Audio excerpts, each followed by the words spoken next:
किसी ने क्या खूब कहा है कि कर दिखाओ कुछ ऐसा कि दुनिया भी करना चाहे आपके जैसा। नमस्कार दोस्तों, आज आपको एक ऐसी रियल कहानी बताने जा रहा हूँ जिनको आप इस स्लोगन से समझ ही चुके होंगे। कर दिखाइए कुछ ऐसा कि दुनिया करना चाहे आपके जैसा। जी हाँ दोस्तों, मैं बात कर रहा हूँ आरजे कार्तिक सर की, जो कि हमें उनके हर दिन के एक नए सेशन में हमें कुछ नई सीख देते हैं। हर दिन जीने का एक नया रास्ता बताते हैं। हर दिन मोटिवेशन से भरपूर वीडियोज़ हमें देते हैं और उनके जीवन से भी हमें बहुत कुछ सीखने को मिलता है। वो ना ही हमें कुछ वीडियोस से सिखाते हैं, बल्कि हमें उनके जीवन शैली से भी बहुत कुछ सिखाते हैं। बहुत ही डिसिप्लिन है अपने काम को लेकर, अपने हर एक चीज़ को लेकर। उन्होंने बचपन से ही काफ़ी कुछ स्ट्रगल किया है बहुत कुछ पाने के लिए, और उसी में से एक स्ट्रगल को, एक लाइफ के दौर को मैं आपके सामने रखने वाला हूँ। दोस्तों, आरजे कार्तिक आरजे बनने से पहले कुछ भी नहीं सोचते थे। उन्होंने तो अपने ग्रेजुएशन लेवल तक आरजे बनने का ख्वाब भी नहीं देखा था, पर उनके पिताजी ने उन्हें एक बार कहा था कि ऐसा काम करना कि हमेशा बड़ा काम करना। मतलब तुम्हारे जीवन में कभी भी सपने देखोगे तो बड़े ही देखना। और इसी चीज़ से लेकर वो हर दिन कुछ सोचते थे कि मैं भी अपने जीवन में कुछ करूँगा, मैं भी अपने जीवन को एक ऊंचाई तक लेकर जाऊँगा। पर वो पल उनके सामने कभी नहीं आया। एक दिन वो ग्रेजुएशन में गए थे और उस टाइम पे, उनके ग्रेजुएशन के टाइम पे, एक डिवाइस रहा करता था जिस पे सिर्फ एफएम ही सुनाई जाते थे, आरजेस के वॉइस ही सुनाई जाती थी। और वो डिवाइस 100 रुपये का वो पॉकेट में लेकर भी घूमते थे, ईयरफोन कान में डालकर।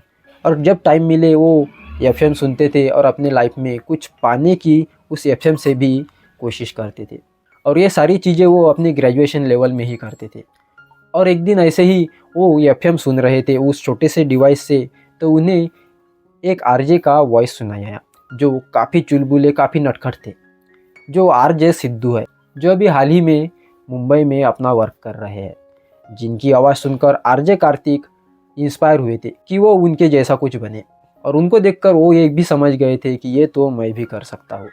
और उन्होंने अपने ग्रेजुएशन कंप्लीट होने के बाद काफ़ी स्ट्रगल किया आरजे बनने के लिए। उन्होंने काफ़ी इंटरव्यूज़ दिए, काफ़ी कुछ इंटर्नशिप की, पर उन्हें कुछ भी नहीं मिला। और एक दिन उन्होंने एक रिज्यूमे लिखा और वो रिज्यूमे उन्होंने एक ऑफिस में दे दिया, एक एफएम के स्टूडियो में दे दिया। और वहाँ से उनको कुछ दिनों बाद कॉल आया, और वो कॉल आने के बाद उन्होंने वहाँ पर जाने का सोचा।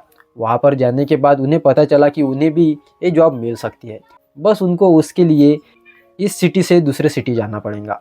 अब इस चीज़ को लेकर वो बहुत एक्साइटेड थे। वो एक सिटी से दूसरे सिटी गए भी और उन्हें वहाँ पर एक आरजे बनने का मौका मिला। और ऐसे वैसे कर कर वो आरजे बने भी। और उनके स्कूल लाइफ में प्रोनाउंसिएशन का काफ़ी प्रॉब्लम था, और प्रोनाउंसिएशन की प्रॉब्लम आरजे के लाइफ में बहुत बड़ी होती है। और वही प्रॉब्लम आरजे कार्तिक सर को भी फेस करनी पड़ी।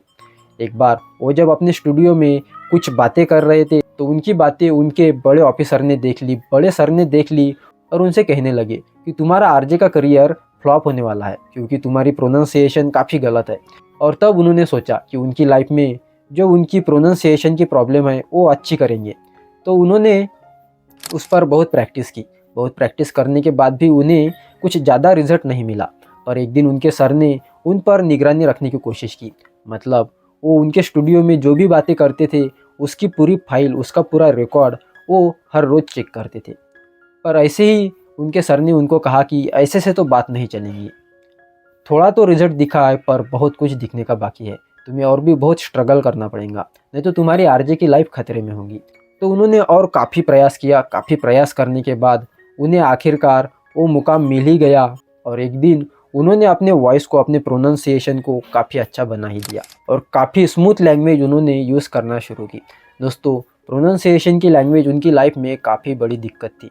वो दिक्कत का सामना बहुत दिनों तक करना पड़ा। उन्होंने उनके लाइफ में एक ही सपना देखा था, एक ही बड़ा ख्वाब देखा था कि आरजे बनना, और वो भी आरजे का जॉब उनके प्रोनाउंसिएशन की वजह से जाने वाला था। और सपने को पूरा करने के लिए उन्होंने काफ़ी मेहनत की और कंसिस्टेंटली मेहनत की। और ये चीज़ उनकी हमें सिखाती है कि जीवन में कोई भी दौर क्यों ना आए, उस पर कंसिस्टेंसी अगर आप वर्क करोगे तो आप अपने जीवन में वो मुकाम हासिल कर ही लोगे जो हर कोई नहीं कर पाता। दोस्तों, उन्होंने वो मुकाम हासिल कर लिया। अपनी लैंग्वेज, अपनी प्रोनाउंसिएशन काफ़ी अच्छी, काफ़ी स्मूथ बना दी। तो उनका एक बार ट्रांसफ़र हुआ और उनका ट्रांसफ़र प्रमोशन के साथ हुआ। वो एक सीनियर आरजे बने और उनको फिलहाल के स्टूडियो में भेज दिया गया। और फिलहाल आरजे सर जहाँ पर काम करते हैं उस स्टूडियो में उन्हें भेज दिया गया। और वहाँ पर उनके सामने एक और दिक्कत आ गई जो हर आरजेस के लाइफ में उस वक्त आई थी।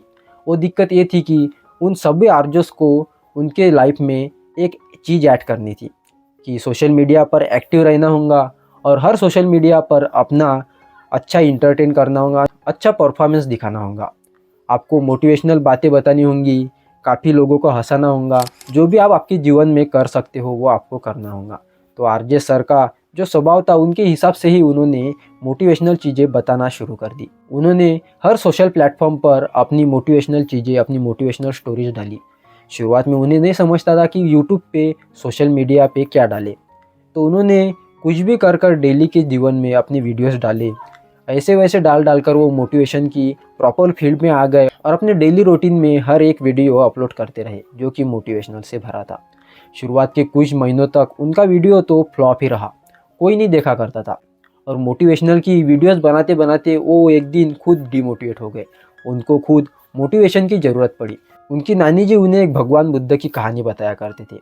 वो कहानी कुछ ऐसी थी कि जैसे पानी के ऊपर कुछ कीचड़ आता है, उनके अंदर कुछ तहल महल होने के बाद और कुछ घंटों बाद वहाँ का पानी साफ़ हो जाता है शांत होने के बाद।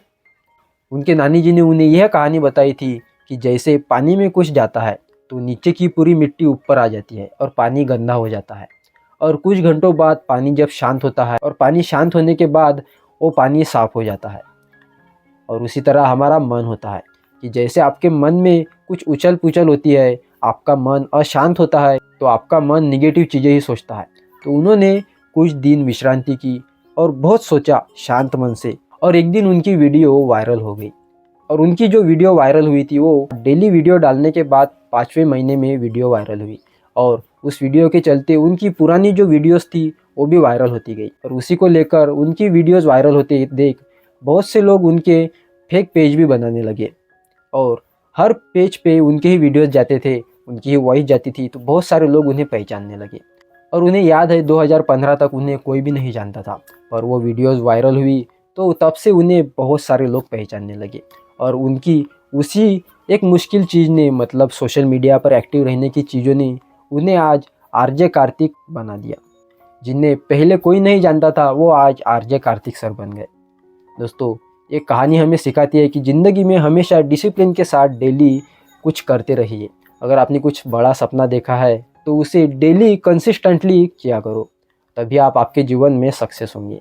उसकी चिंता मत करो कि रिजल्ट पॉजिटिव होगा या निगेटिव, बस अपना कार्य करते रहो, अपनी पूरी जान उसमें सौंप दो, और यकीन मानो एक दिन आप ज़रूर कुछ बड़ा करोगे। आपको इस कहानी से आरजे कार्तिक सर जैसे क्या सीखने को मिलता है, हमें कमेंट में ज़रूर बताइए। मिलते हैं अगली वीडियो में, तब तक के लिए अपना ध्यान रखें।